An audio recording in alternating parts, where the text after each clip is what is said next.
Buenas tardes. Bienvenidos al ciclo de charlas a la comunidad del año 2025. Mi nombre es Rodrigo Campos, soy parte del staff de médicos de rehabilitación cardiovascular del Instituto Cardiovascular de Buenos Aires. Y bueno, en breve vamos a arrancar ya con la charla. Permítame ir compartiendo pantalla. La idea de la charla de hoy es hablarle de por qué los músculos son los mejores aliados de sus corazones, hablar de la salud muscular y cómo se relaciona esto con el desarrollo de enfermedad cardiovascular. Bueno, primero vamos a hacer una breve introducción sobre los músculos esqueléticos. El músculo es el órgano más grande del cuerpo humano, representa alrededor del 40-60% de la masa corporal total y el 65% del gasto de energía basal. Músculo esquelético es el nombre que recibe los músculos que nos permiten movernos y mantener la postura corporal bípeda, además de estabilizar las articulaciones y permitir la respiración. También tiene otras funciones, como por ejemplo mantener la temperatura corporal mediante escalofríos, que son contracciones cortas y repetidas que liberan calor del uso de nutrientes para esas contracciones. A su vez también son almacén de nutrientes. El más importante de estos nutrientes es el glucógeno. Son muchas moléculas de glucosa juntas que se utilizan para ejercicios intensos de hasta aproximadamente 45 minutos de duración. Como muestra la imagen, existen dos tipos de fibras musculares. Las tipo 1, que son fibras capaces de realizar ejercicios prolongados a intensidad de moderada a baja, de forma eficiente, utilizando glucosa y grasa como combustibles. Las otras son las tipo 2, que se dividen en tres subtipos y no es objetivo de esta charla a abordar. Pero la importancia que tienen estas fibras es que al contraerse de forma rápida y potente, utilizan hidratos de carbono como combustible con un gasto de energía muy alto y son las encargadas de responder ante una desestabilización externa, previniendo caídas, las que usamos para levantar un objeto pesado, danzar algo o realizar un movimiento que requiera de precisión. Además, el músculo esquelético también presenta un rol de glándula, secretando sustancias que cumplen diversas funciones en el mismo músculo como en otros órganos. Estas sustancias se liberan mediante la contracción muscular y reciben el nombre de mioquinas. Entre ellas se encuentran interleuquinas y diversos factores de crecimiento que ayudan al cuerpo a utilizar mejor, por ejemplo, mejor la glucemia, facilitando su ingreso al músculo de forma dependiente a la insulina, como también de forma independiente, disminuir los depósitos de grasas, mejorar la calcificación de los huesos para evitar la osteoporosis, disminuir inflamación en los tejidos y a su vez también mejorar la función inmune ante agresiones externas como infecciones o internas, por ejemplo, los tumores. A medida que las personas envejecen, ocurren algunos procesos que son normales, pero que pueden exacerbarse en el contexto de ciertas situaciones patológicas. Esta pérdida de masa muscular se da principalmente a expensas de fibras tipo 2, como le dije antes, son las relacionadas con la fuerza máxima, la precisión, la estabilidad y la velocidad, características que se observan disminuidas en personas añosas. A los 20-30 años, un humano es cuando alcanza biológicamente su máxima fuerza, ya sea en número de fibras musculares como en capacidad muscular. Estas características se mantienen prácticamente estables hasta los 40-50 años. Pero a partir de ahí comienza un periodo biológicamente normal de pérdida de entre 12 a 35% del rendimiento muscular cada 10 años, o sea, por década de vida. Como decía, este es un proceso normal del envejecimiento, pero puede verse exacerbado por diferentes procesos como sedentarismo, malnutrición, enfermedades crónicas como cáncer, enfermedades cardiovasculares y reumáticas e incluso trastornos psiquiátricos. Todo esto hace a la persona más propensa a la osteoporosis, con aumento del riesgo de fracturas patológicas y a su vez también presentan más riesgos de caídas, porque se conforma un círculo vicioso que determina peores resultados tanto en evolución de enfermedades crónicas como también en agudas, con pérdida de autonomía y mayor postración en cama. Este proceso que les describo se llama sarcopenia y se refiere a la pérdida de masa muscular que se acompaña de pérdida de fuerza y puede tener o no pérdida del rendimiento muscular. Como ya fue dicho, se relaciona con la edad y presenta múltiples factores que pueden profundizar la pérdida de masa muscular. Las enfermedades crónicas se caracterizan por una inflamación de bajo grado que produce un estado de rotura de músculo continua con regeneración en menor medida. El desuso por sedentarismo o reposo en cama prolongado también aumenta el catabolismo muscular.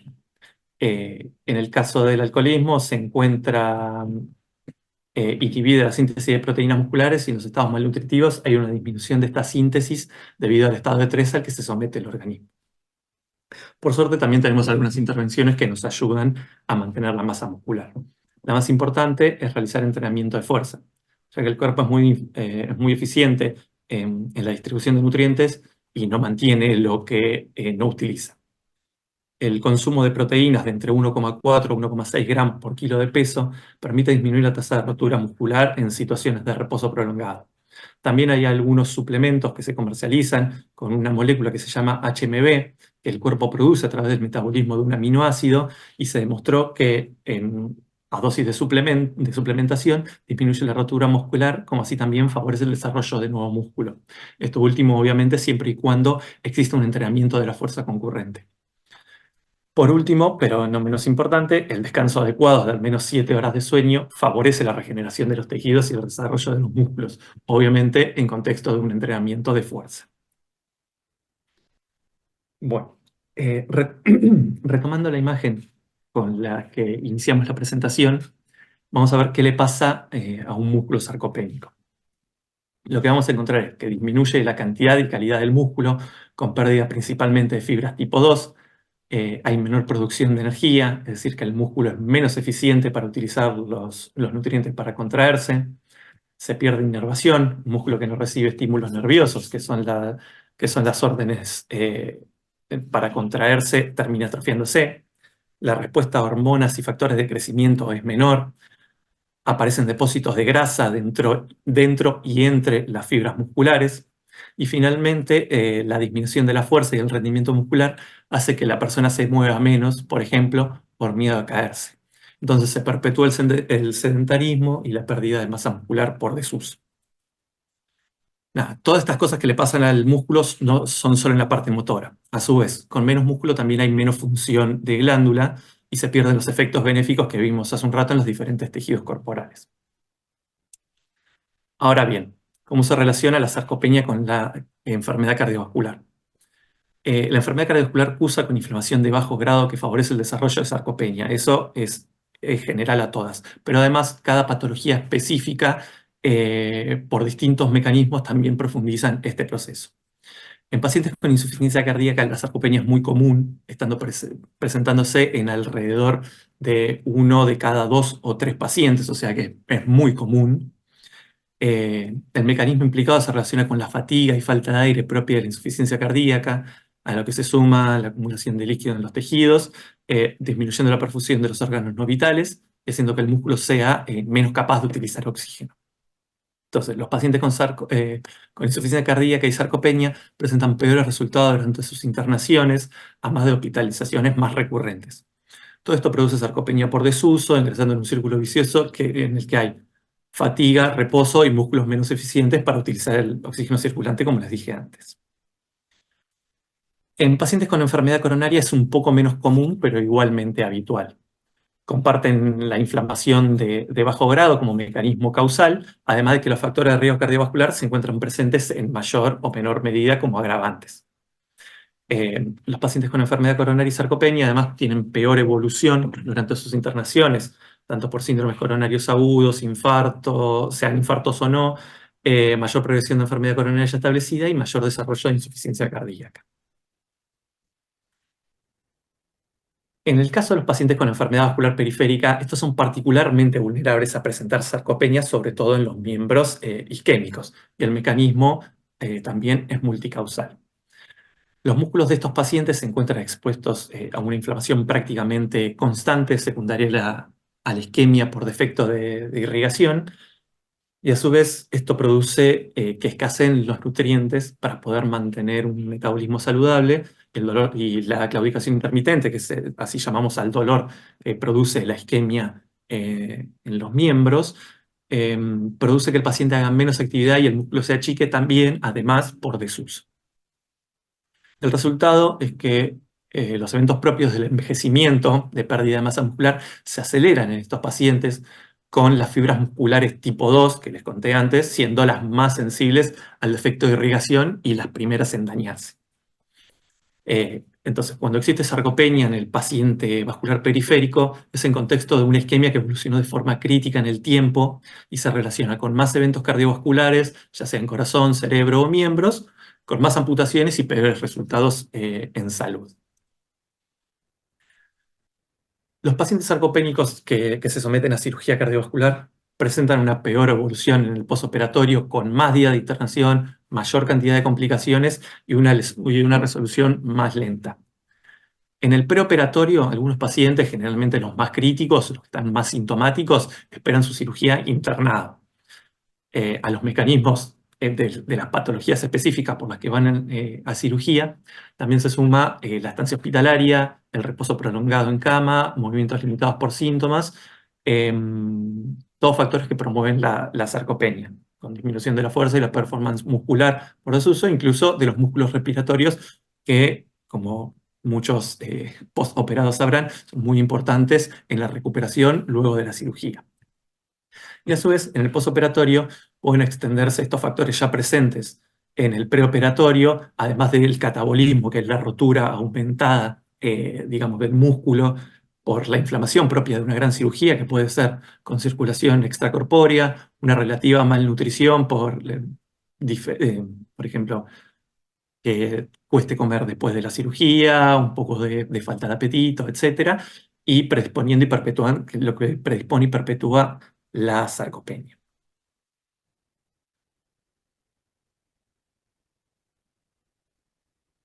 Entonces, ¿qué herramientas tenemos para tratar la sarcopenia y mejorar el rendimiento de los músculos? A grandes rasgos, existen dos tipos de entrenamiento. El entrenamiento de resistencia aeróbica, que presenta múltiples protocolos de intensidad y duración variable, aunque algunos no están probados en pacientes con enfermedad cardiovascular, por lo que a los fines prácticos lo vamos a definir como un ejercicio continuo de 15 o más minutos de duración, a una frecuencia cardíaca entre 50 y 80% de la máxima medida por una prueba de esfuerzo, y que como resultado de este entrenamiento va a aumentar el tamaño muscular y modificar su metabolismo. Los beneficios de este tipo de entrenamiento para la salud cardiovascular son desarrollo de amplia red de capilares sanguíneos que mejoran el transporte de nutrientes a la célula, mayor número de mitocondrias, que son la parte de la célula que produce energía que después el músculo utiliza para contraerse, mayor capacidad oxidativa, es decir, que la célula es más eficiente para producir energía que después va a usar para moverse. Al aumentar el número de mitocondrias, las células captan más oxígeno circulante en la sangre para transformar la energía. A esto es lo que me refería con mayor capacidad oxidativa. Como las células son más eficientes para producir energía, necesitan menos flujo de sangre y eso hace que el corazón tenga que trabajar menos para suplirlas. Y por último, este tipo de entrenamiento también permite utilizar grasas como combustibles que tienen mucha más energía que la glucosa circulante. El otro tipo de entrenamiento es el de fuerza, que básicamente consiste en realizar un movimiento frente a una carga externa, que puede ser el propio peso corporal, bandas elásticas o pesas. Existen varios tipos de entrenamiento de la fuerza, teniendo en cuenta el porcentaje de carga que se utiliza respecto a la fuerza máxima, el número de repeticiones que se realizan, pero no son el objetivo de la charla. El tema es que lo importante del entrenamiento de la fuerza es que su resultado es el aumento del tamaño de las fibras musculares, principalmente las de tipo 2, aunque también las tipo 1 pueden adquirir funciones similares a las tipo 2 cuando se las entrena. Como detalle importante para el entrenamiento de la fuerza, las fibras de las fibras de tipo 2 es que la carga debe sentirse algo pesada. Pero lo más importante es la velocidad de ejecución. El levantamiento o el movimiento en contra de la resistencia debe ser rápido para que se contraigan la mayor cantidad de fibras musculares posibles con una fase de vuelta a la posición inicial que sea más lenta.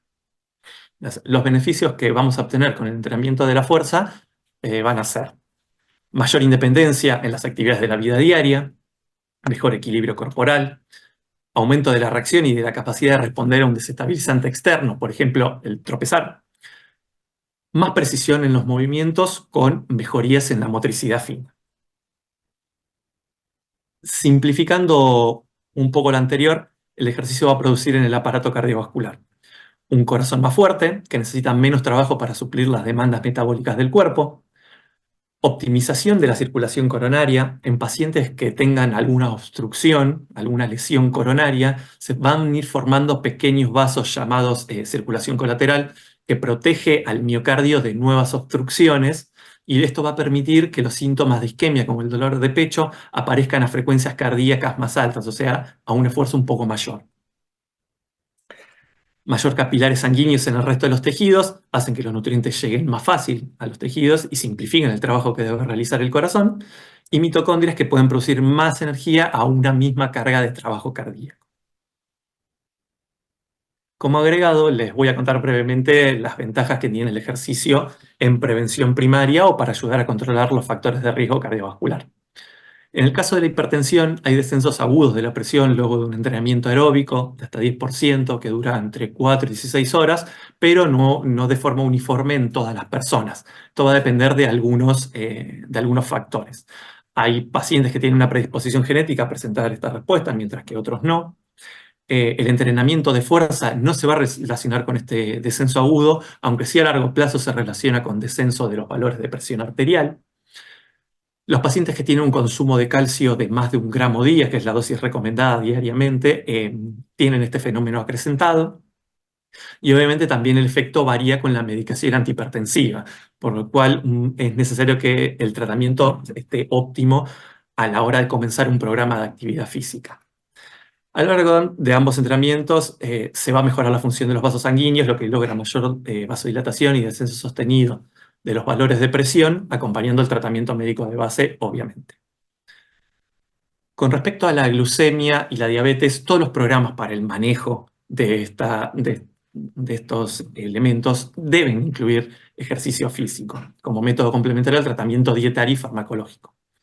El ejercicio físico va a aumentar el ingreso de la glucosa a las células musculares para ser utilizadas como combustible mediante la insulina, como así también independientemente de ella, como les dije antes, debido a una de las mioquinas que mencionamos en una de las diapositivas pasadas. Este aumento del consumo de la glucemia y de la sensibilidad a la insulina obviamente es beneficioso en los pacientes diabéticos, ya que evita los daños que produce la hiperglucemia y la hiperinsulinemia en todos los tejidos corporales. A su vez, esto lo van a ver reflejado ustedes en sus valores de laboratorio, con mejores glucemias en ayunas y hemoglobinas glicosiladas más bajas. Y finalmente, también ayuda al descenso de peso y el consumo de los depósitos grasos abdominales mediante el aumento del consumo de energía basal por ejercicio y para mantenimiento de mayor cantidad de músculo. Por último, y como para ya ir terminando, para empezar a terminar la charla, vamos a hablar sobre el perfil lipídico. Ya mencioné que las grasas son el combustible que se utiliza para ejercicios de moderada a baja intensidad y de duración prolongada. El músculo consume triglicéridos y lipoproteínas del torrente sanguíneo, lo cual disminuye su circulación hacia el tejido adiposo de depósito, como así también disminuye las grasas circulantes que pueden ingresar a la pared de los vasos para transformarse en placa aterosclerótica. El aumento de frecuencia cardíaca que ocurre en los ejercicios de intensidad moderadas a altas se da a expensas, entre otras cosas, del aumento de la adrenalina circulante. La adrenalina produce aumento de formación de glucosa a través de otras moléculas, entre ellas las grasas, por lo que se van rompiendo los depósitos existentes para que el cuerpo pueda utilizarlas como combustible. Este ejercicio obviamente no es para todos, ya que la intensidad que requiere puede compensar algunas cardiopatías existentes, y en el caso de pacientes cardiópatas debe ser supervisado por un cardiólogo con frecuencias cardíacas de trabajo claras. O sea que esto no es para todos los pacientes. Como para terminar, les voy a hablar un poquito de lo que es la rehabilitación cardiovascular y lo que hacemos en el día a día, y el rol que tiene para la prevención y tratamiento de la sarcopenia en pacientes cardiópatas. Los programas de rehabilitación son orientados tanto a pacientes con factores de riesgo cardiovascular como personas con enfermedad cardiovascular establecida. Son programas de ejercicios supervisados en los cuales se lo utiliza como herramienta para mejorar la calidad de vida y controlar las consecuencias de la enfermedad cardiovascular, como así también disminuir la probabilidad de presentar eventos cardiovasculares a futuro y de internaciones por descompensaciones de patología cardiovascular. El entrenamiento se basa en una etapa aeróbica, en la cual se busca una frecuencia cardíaca útil de trabajo, que esta va a estar determinada por el esfuerzo máximo tolerado o por síntomas o aparición de isquemia en pruebas de esfuerzo que los pacientes hacen derivados por sus médicos de cabecera. En esos casos se va a buscar frecuencias cardíacas 10 latidos menores, a la cual aparecen los síntomas o signos. En la etapa de fuerza se trabaja con cargas externas, favoreciendo el desarrollo de músculo, evitando la pérdida relacionada con la edad y los procesos crónicos, de forma que la persona pueda ganar en independencia y disminuir el riesgo de caídas y resultados adversos en salud. Y finalmente hay un momento de flexibilidad y vuelta a la calma, en donde se exploran las ventajas de la respiración para el manejo del estrés y las emociones como factor protector en el desarrollo de enfermedad cardiovascular. Para ir terminando, unas conclusiones. El músculo es el órgano más grande del cuerpo y no siempre recibe la atención que merece. Su disminución produce aumento de la dependencia y de eventos adversos en salud. Un músculo entrenado permite al corazón trabajar más relajado, evitando complicaciones relacionadas con patologías que lo afecten. Y finalmente, un músculo sano es igual a más salud. Acá les dejo un mensaje para encuadrar y que les quede resonando. La diferencia entre un envejecimiento vulnerable y uno activo está en los músculos. Así que, bueno, muchas gracias y a entrenar. Bien, vamos a empezar a partir de ahora. Cuando deseen, pueden ir cargando sus preguntas en el espacio para preguntas y respuestas, y a partir de ahí las vamos a ir respondiendo en el momento que vaya, a medida que vayan llegando y hasta la finalización de la charla. ¿Sí? Eh, Acá la primera pregunta es, tengo un bloqueo completo de rama izquierda, soy paciente de ustedes, hago fitness 3 a 4 veces por semana. ¿Eso está bien? Eh, Inicialmente estaría bueno saber el motivo de tu bloqueo de rama izquierda, porque es un electrocardiograma muy común a diversas patologías del ventrículo izquierdo. Eh, Sin embargo, si eso está controlado por tu médico de cabecera y, y no hay presencia de síntomas, ni de insuficiencia cardíaca, ni de síntomas anginosos, está bien realizar actividad física esa cantidad de veces por semana, va a ayudar a que tus músculos y tu corazón estén bien. Pero, de nuevo, es importante conocer la patología por la cual está el bloqueo de rama izquierda, por si hay alguna arteria que no esté revascularizada, por si hay alguna valvulopatía, algún aumento en los diámetros del corazón, ya sea de las paredes o del volumen, ¿sí? Esos son todos detalles importantes a tener en cuenta para ver qué actividad física es correcta realizar. Eh,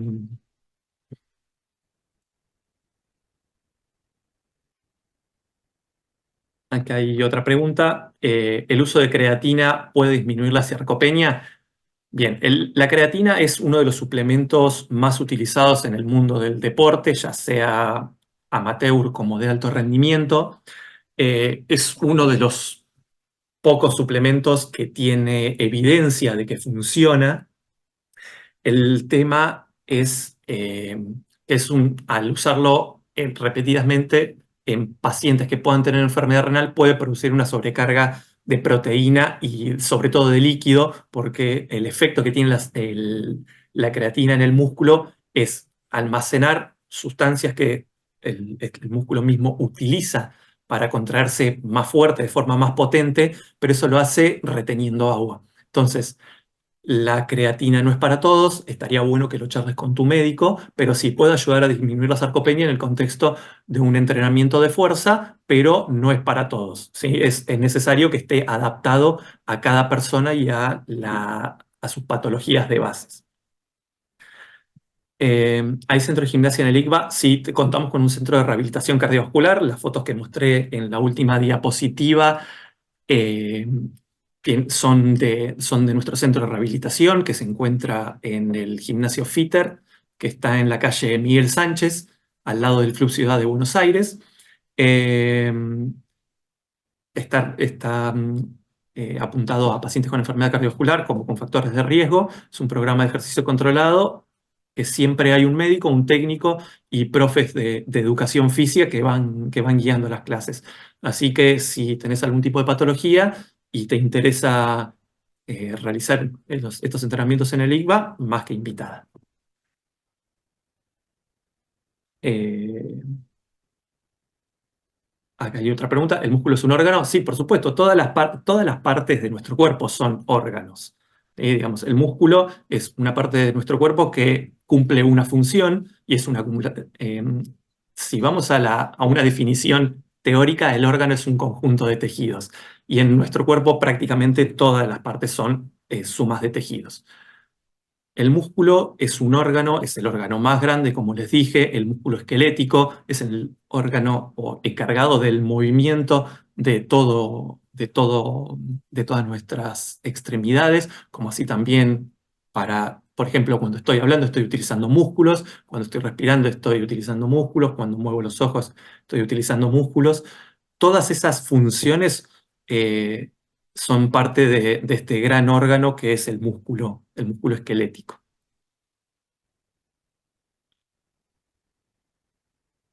Bien, actividad para pacientes con arritmias con CDI. La presencia del CDI no contraindica la realización de actividad física, sobre todo en pacientes que ya tengan un tiempo desde la colocación del dispositivo. Estos dispositivos muchas veces se colocan o en bolsillos realizados en las zonas eh, y claviculares de cualquiera de los dos lados, o incluso hay otros que se colocan de forma subcutánea en la región precordial. Si ya ha pasado tiempo de que se colocó el CDI, se puede empezar a hacer actividad física, pero como les decía a las anteriores preguntas, es necesario que esté determinado la patología por la cual se puso el CDI y estén resueltos los desencadenantes, ya sea si fue por motivo de una enfermedad coronaria que tuvo una arritmia, de una miocardiopatía dilatada, por prevención primaria de muerte súbita se colocó el CDI, o si ya hubo una muerte súbita y este CDI se coloca como una prevención secundaria. Todos esos detalles son importantes que nosotros los manejamos en los consultorios de admisión de rehabilitación cardiovascular, que a los que tengan dudas y quisieran arrancar a hacer actividad física, en el ICVA contamos con diferentes consultorios, tanto de rehabilitación cardiovascular como de deportología y de apto físico, en los cuales van a poder conversar con cardiólogos sobre las patologías de base y qué forma de entrenamiento es la más correcta para cada uno.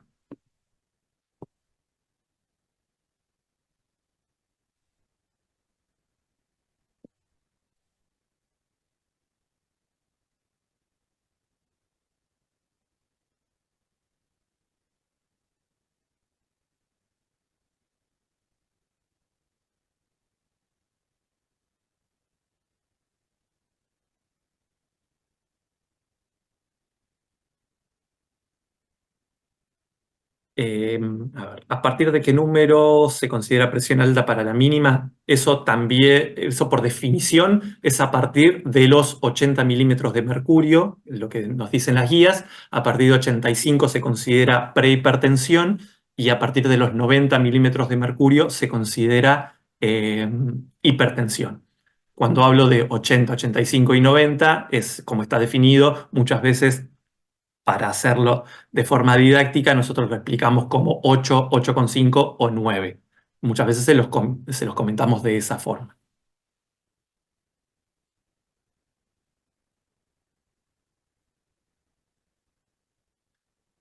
No hay nada que decir en términos de qué comer para evitar la pérdida de músculos. Sí, lo comenté en una de las diapositivas, el aumento del consumo de proteínas en la dieta hasta 1,4 a 1,6 gramos por kilo de peso. Por ejemplo, una persona que pesa 50 kilos debería comer alrededor de 70 a 80 gramos de proteína por día. 80 gramos de proteína por día, imagínense que son alrededor de 400 gramos de carne, un poco menos.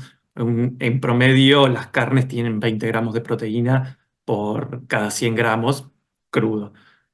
Generalmente son un poquito más, pero para hacerlo práctico, ese es el valor. Y hay algunos suplementos, como les comenté, con una molécula que se llama HMB, que está estudiado que retrasa la pérdida de músculo y a su vez, en contextos de entrenamiento de fuerza, mejora la ganancia muscular.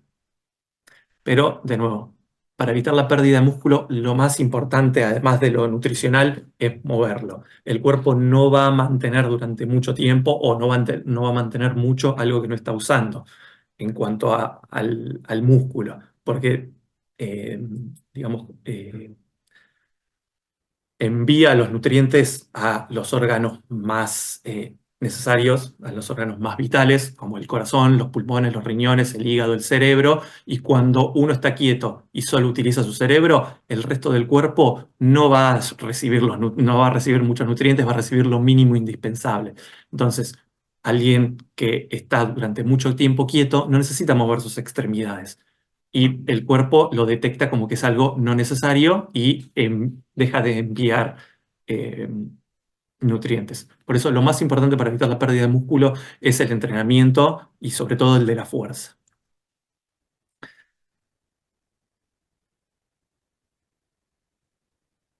¿Cómo acceder a la rehabilitación cardiovascular? Primero es necesario que haya una derivación de un médico de cabecera, del médico cardiólogo o médico clínico de cabecera. Eh, Luego de esa derivación, de ese pedido de rehabilitación cardiovascular, nosotros, como les decía antes, contamos con un consultorio de admisión de rehabilitación cardiovascular que está con la doctora Rivas, el doctor Acuña y conmigo. Eh, y a partir de ahí se hace una entrevista, se revisan todos los estudios complementarios que, que la persona tenga y con eso se da el apto para iniciar rehabilitación cardiovascular o si cualquiera de los médicos lo cree necesario, se piden más estudios para poder realizar actividad física de forma segura.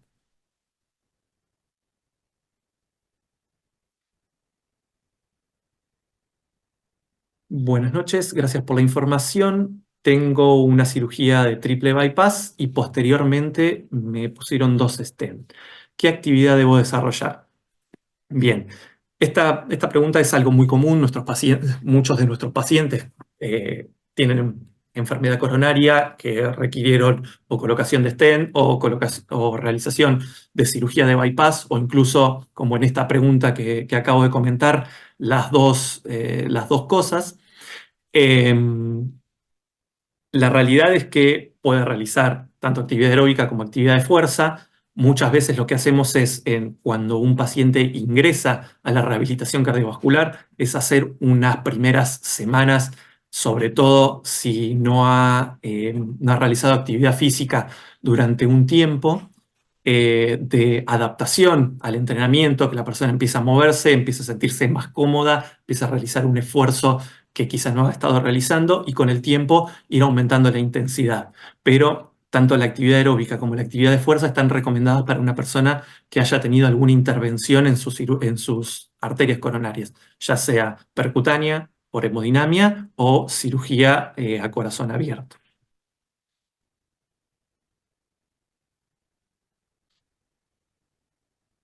Em, Hola, tengo 54 años sin ninguna patología. Quería saber cuál es el peso mínimo que debo usar en los ejercicios de fuerza para no perder músculo. Bueno, esto es muy variable, obviamente depende de cada persona. Si uno no ha realizado actividad física en ningún momento de su vida o hace mucho tiempo que no realiza, probablemente la fuerza esté disminuida y al tener a los 54 años ya hay algo de pérdida de masa muscular, sobre todo si no se ha entrenado y si hay algún otro desencadenante de aumentos de sarcopenia. Por ejemplo, tabaquismo, consumo de alcohol, etcétera. Eh, Todas estas situaciones hacen que haya más pérdida de músculo y que el peso mínimo a usar es algo muy variable, pero uno tiene que sentir que está haciendo un esfuerzo para moverlo. No mover 50 kilos el primer día, sino empezar con movimientos que sean cómodos, siempre respetando la técnica, porque cuando uno quiere levantar más peso de lo que le permiten sus músculos, empieza a deformar el movimiento y se lesiona los músculos, lo cual hace que la persona deje de ir a entrenar, deje de hacer actividad física, deje de hacer fuerza. Entonces es muy importante que uno use el peso que le sea cómodo, que le permita mantener la técnica y a partir y luego de una etapa de adaptación le permita desafiarse ese peso. No mantener siempre el mismo peso durante años porque ahí tampoco va a haber una ganancia. Puede haber un poquito de ganancia al principio y después esa ganancia ya se va a empezar a perder porque el músculo no está desafiado.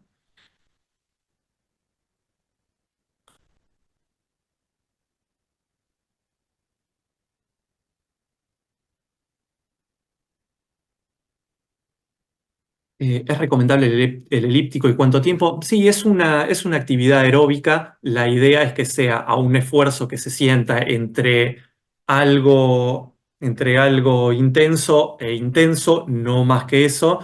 Sobre todo cuando uno arranca tiene que ser un poco menos de algo intenso, entre un ritmo cómodo que permita hablar a una palabra entrecortada. Y sí, el elíptico es parte del ejercicio aeróbico. Yo mostré bicicletas porque son las que tenemos en nuestro gimnasio. Hay cintas también. Algunos otros gimnasios tienen máquinas de remo, tienen escaladores, tienen ergómetros de esquí. eh, Son todas actividades aeróbicas y la idea es realizarla durante al menos 15 minutos cuando se hacen de forma continua a la intensidad que les dije anteriormente. ¿Qué diferencia hay entre enfermedad cardiovascular y coronaria? Soy paciente de ustedes, tengo un stent en la arteria descendente izquierda del año 2015 y marcapaso del año 2022. Hago ejercicios de fuerza en gimnasio, en aparatos del gimnasio. Bien, la diferencia entre cuando hablamos de enfermedad cardiovascular, afectamos de todo tipo de todas las patologías que afectan tanto al corazón como a los vasos sanguíneos. La enfermedad coronaria es un tipo de enfermedad cardiovascular que afecta a las arterias coronarias, que son las que le dan irrigación al corazón. Pero dentro de la enfermedad cardiovascular también hay enfermedades de las paredes del corazón, enfermedades en las cuales el corazón se agranda, enfermedad en las válvulas del corazón, enfermedad en los vasos periféricos, enfermedad en la arteria aorta, que es la arteria por la que sale la sangre que va al corazón, que va al cuerpo, perdón, enfermedad en los vasos que llevan sangre al cerebro. Todo eso es enfermedad cardiovascular o, sí, cardiovascular o cerebrovascular. La enfermedad coronaria es parte de la enfermedad cardiovascular. Eh, bien.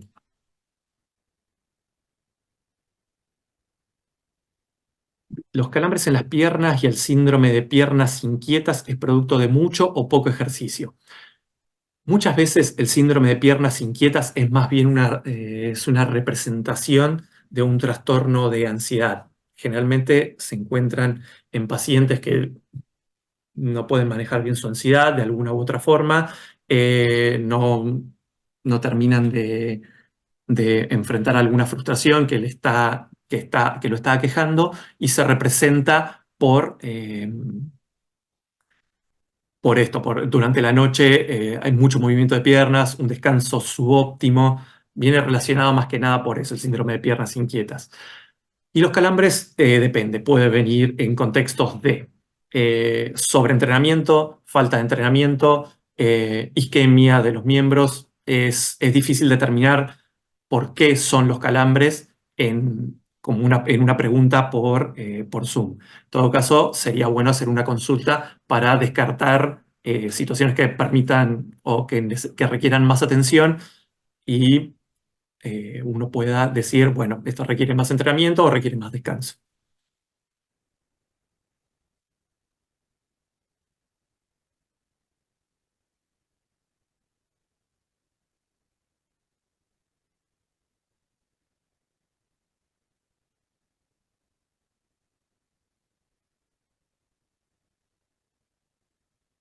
Hola Rodrigo, fui operado hace un año y medio por aneurisma de raíz aórtica, todo salió muy bien, ya realicé la rehabilitación en el ICVA. Actualmente estoy saliendo a pedalear y nadando.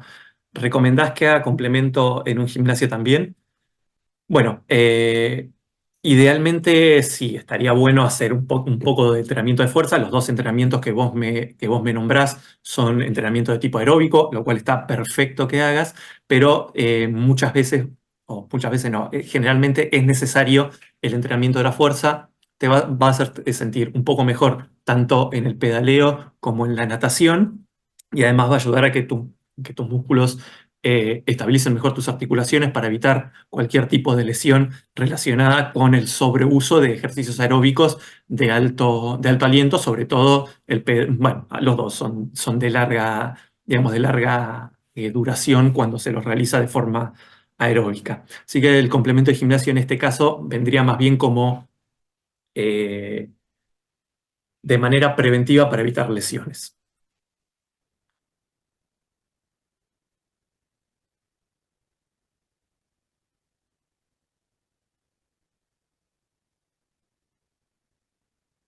Tengo 3 stents. ¿Puedo hacer ejercicios con pesas? Por supuesto.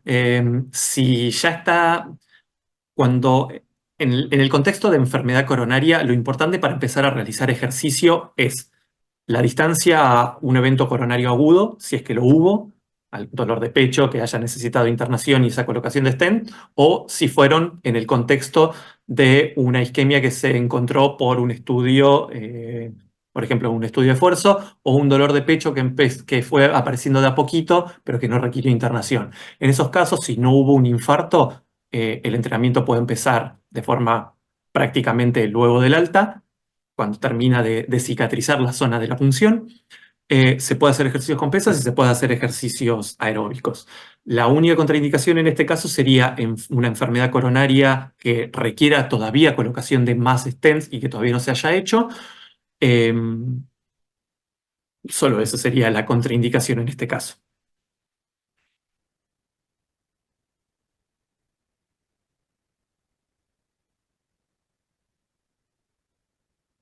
Ejercicio aeróbico o anaeróbico. Mira, yo a los fines prácticos expliqué solo el ejercicio aeróbico, que es el que mejora lo que es la respiración celular, que es la forma en que las mitocondrias, esta parte de la célula, que son el motor de la célula, eh, producen energía.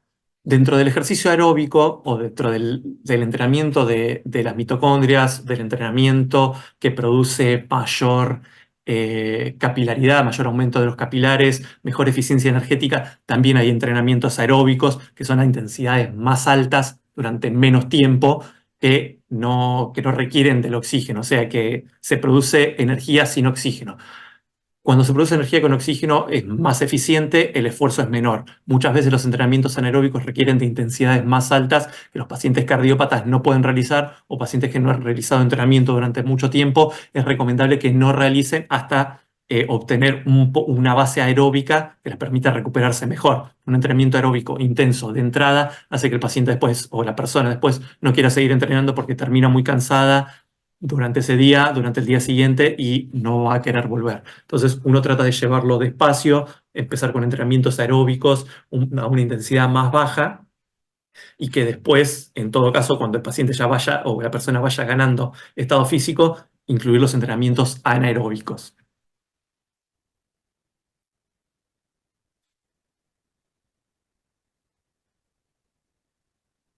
4 bypass y un tabi. Estoy haciendo gimnasia en casa con mancuernas y algo de bici fija. Tengo 80 años y me siento bien. ¿Está ok? Si eso te permite realizar tus actividades de la vida diaria, vos te sentís bien, podés caminar normalmente, requerís un poquito de ayuda, porque a los 80 años generalmente la mayoría de las personas requieren algo de ayuda, está perfecto, no es necesario modificar nada, sí mantenerlo. Mantenerlo va a ser ideal para que vos puedas mantener esta independencia y poder envejecer de una forma, digamos, saludable y sin mayores complicaciones. Después, bueno, ya de haber tenido 4 bypass y un reemplazo valvular por hemodinamia.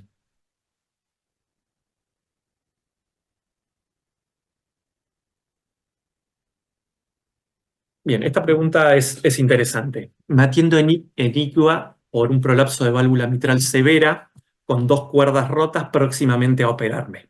¿Qué tipo de ejercicio me ayudaría antes o después de la operación si es que lo amerita?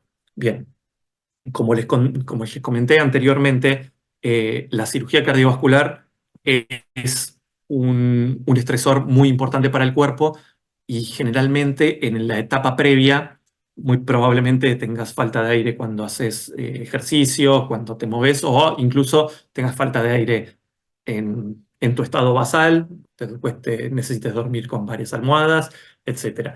Eh, Eso muchas veces produce reposo en cama prolongado, porque a veces no puedes dormir bien en la noche y necesitas estar más tiempo descansando durante el día, eh, a que hagas menos actividad porque te cansás, etc.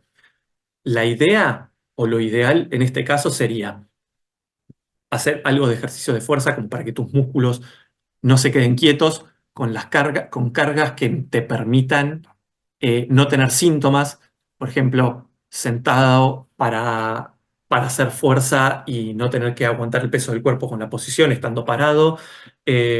Bicicleta fija muy lento porque lo que tiene la insuficiencia mitral severa por prolapso es que cuando una persona empieza a ejercitarse, el, digamos, el llenado de sangre del corazón o la sangre cuando va a salir del corazón tiende a volver mucho para la circulación pulmonar y produce mucha falta de aire. Entonces, la idea es que el esfuerzo sea mínimo o tolerable o menor a la falta de aire o menor a cuando aparece la falta de aire para que el músculo no se quede quieto. No es lo mismo estar sentado quieto hasta la cirugía que estar moviéndose un poquito para que el músculo no se quede quieto y no se atrofie. Todo eso va a ayudar a tu recuperación post cirugía y que tengas mejores resultados con esa cirugía. Tanto, tanto con el ejercicio aeróbico como el ejercicio de la fuerza.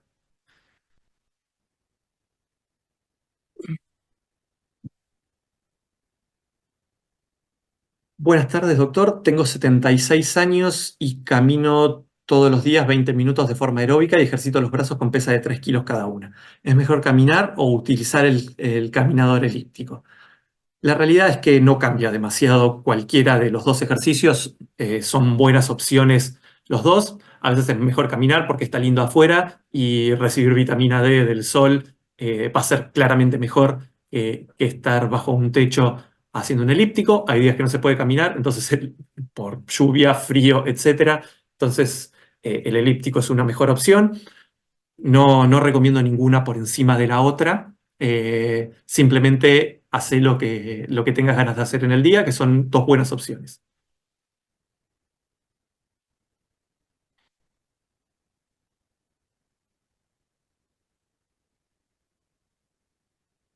Bien, acá hay otra pregunta interesante.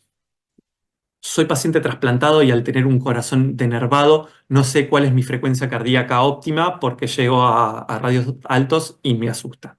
Bien, como dice la pregunta, los pacientes trasplantados eh, no tienen la inervación propia del corazón del corazón propio, porque son todos elementos que se quitan cuando se toma el órgano del donante. Cuando se implanta en el receptor, no hay una conexión nerviosa. Entonces, el corazón no tiene cómo regular la frecuencia cardíaca que necesita. Cuando uno está haciendo un esfuerzo en pacientes trasplantados, muchas veces pasa lo contrario, que no hay un aumento de frecuencia cardíaca acorde al esfuerzo que está realizando y la persona se cansa porque el corazón no lleva el ritmo del esfuerzo. En este caso, que llega a frecuencias cardíacas altas, quizá habla de un estado simpático por la adrenalina, por ejemplo, que les conté antes, liberada desde otras partes del cuerpo, que toma como una situación de estrés el ejercicio y libera más adrenalina circulante. Eh, lo importante en el caso del paciente trasplantado es que a medida que pueda empezar a realizar actividad física, haga una prueba de esfuerzo para conocer cuál es la frecuencia cardíaca a la cual no no aparecen síntomas en el esfuerzo, que la persona no siente síntomas, que no hay cambios en el electrocardiograma, si se le hace una prueba de estrés con imagen, que no aparezca isquemia, que no aumenten mucho las presiones pulmonares, que van a ser la representación gráfica o la representación imagenológica de la falta de aire. Y ver a qué frecuencia cardíaca aparecen todos estos cambios. Así uno puede determinar cuál es la frecuencia cardíaca útil de la persona y cuál es la frecuencia cardíaca a la que tiene que trabajar, que generalmente está un poquito por debajo de esa para evitar que haya sensaciones no agradables para el paciente. Mm, Bueno, hay muchas preguntas que responder y poco tiempo, así que voy a ir eligiendo las que considere que son más representativas.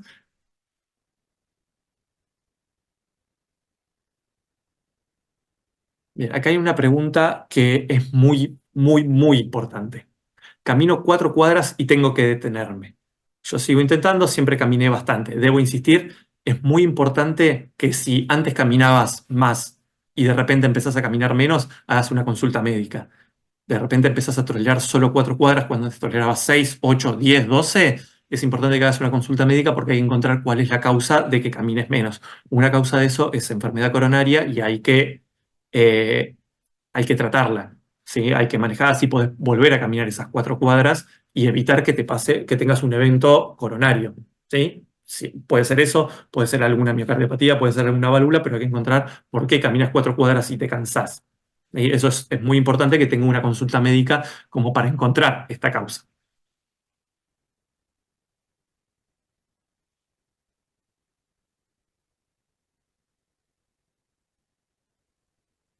Hola, tengo angina de pecho, soy diabética tipo 1 y hago pilates 2 veces a la semana. ¿Esta actividad es suficiente?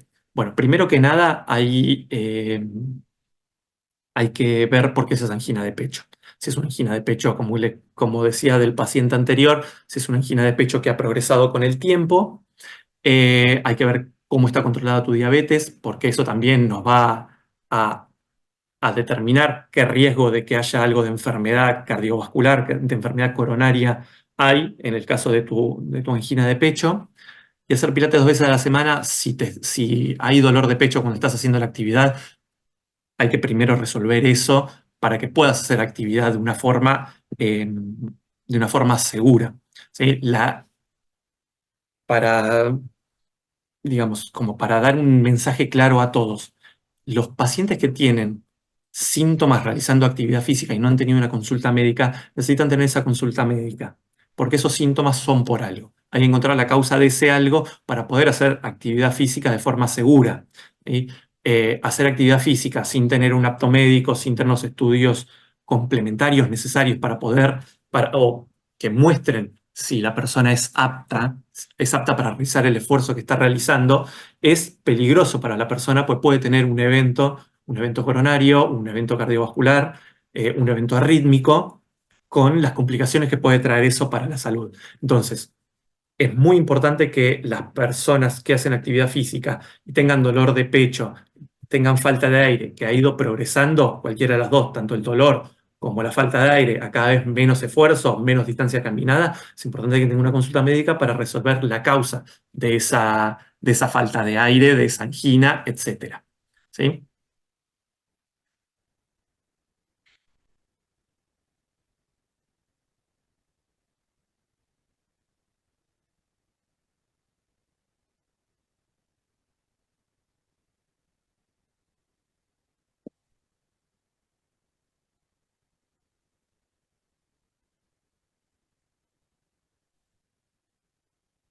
Habiendo tenido 3 bypass, ¿es demasiada exigencia caminar 10 kilómetros seguidos como ejercicio 1 vez por semana? Bueno, demasiada exigencia, eso lo determina la propia persona. Lo determinan los síntomas que le produce realizar ese esfuerzo de caminar 10 kilómetros seguidos. Lo determina cómo se siente la persona después de hacer esos 10 kilómetros seguidos al día siguiente, a los 2 días siguientes. Si estás caminando 10 kilómetros seguidos y después no podés moverte durante 3 o 4 días, sería recomendable fraccionar esa actividad como para poder hacerla más seguido. Ahora bien, ¿está mal hacerlo? No, no está mal si lo tolera. Hay un tipo de deportistas que se llama Weekend Warrior, los guerreros de fin de semana, que son la gente que hace actividad física de mucha intensidad 1 vez por semana, por ejemplo, en las ligas en los countries, que en un principio pensábamos que tenía más incidencia de enfermedad cardiovascular, de eventos cardiovasculares, por ejemplo, de muerte súbita relacionada al deporte, y hay estudios que han mostrado en el último tiempo que no es tan así y que hay algunos beneficios de realizar actividad cardiovascular en la disminución de eventos cardiovasculares. Ahora bien, hacer actividad física 1 vez por semana no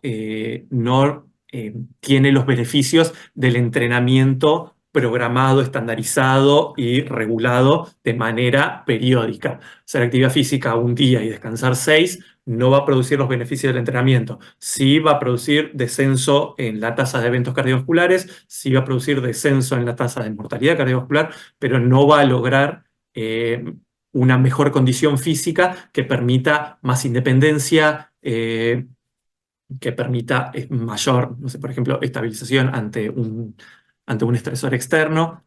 No va a tener los beneficios de la mejora en la motricidad fina. Nada, eso.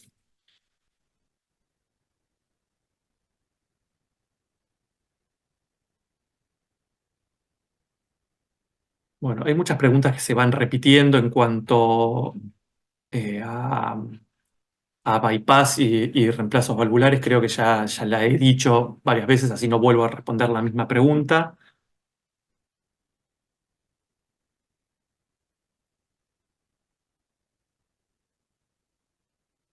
Bien, y ya para ir terminando voy a elegir una pregunta más que sea, eh, que sea representativa de la patología general. Muchas personas, estoy leyendo las preguntas, son de patologías muy específicas que estaría bueno, si tienen esas dudas con respecto a a la, a la actividad física, que saquen un turno con cualquiera de los médicos del staff, tanto de rehabilitación cardiovascular como de apto médico como de portología, como para que podamos charlar de forma más personalizada sobre qué actividad realizar en cada caso en particular, sobre todo los que son de patologías que no son tan prevalentes, por ejemplo, amiloidosis, miocardiopatías hipertrófica, disección aórtica, etcétera. Esos pacientes estaría bueno que vengan al consultorio para que podamos charlar bien sobre actividad física y hacer una recomendación bien personalizada teniendo en cuenta la estratificación de su patología. Eh,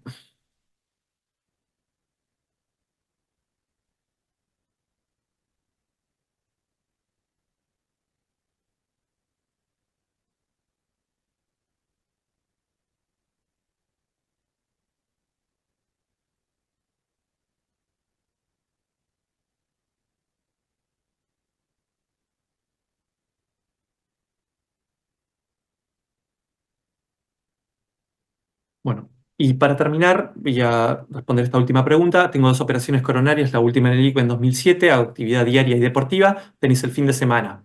Respecto del HMB, ¿cuál se recomienda y tomarlo de qué forma? Hay un suplemento bastante conocido, dietario, que se llama Ensure, que muchos lo deben conocer, muchos lo deben haber consumido, y uno que se llama Ensure Advance, que es el que tiene HMB. Hay otros suplementos con HMB, pero digamos que Ensure es el más conocido y el más instaurado en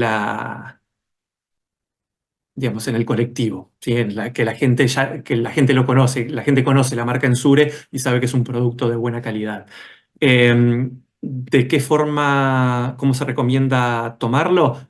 Tiene la indicación en el tarro cuando se lo compra, después vienen las botellitas preparadas, pero tiene la preparación, el modo de preparación hecho. Creo que son 6 cucharitas del medidor al-Ras en un vaso de agua que se lo bate bien como para que no queden grumos, y es solamente eso y se puede tomar en cualquier momento del día.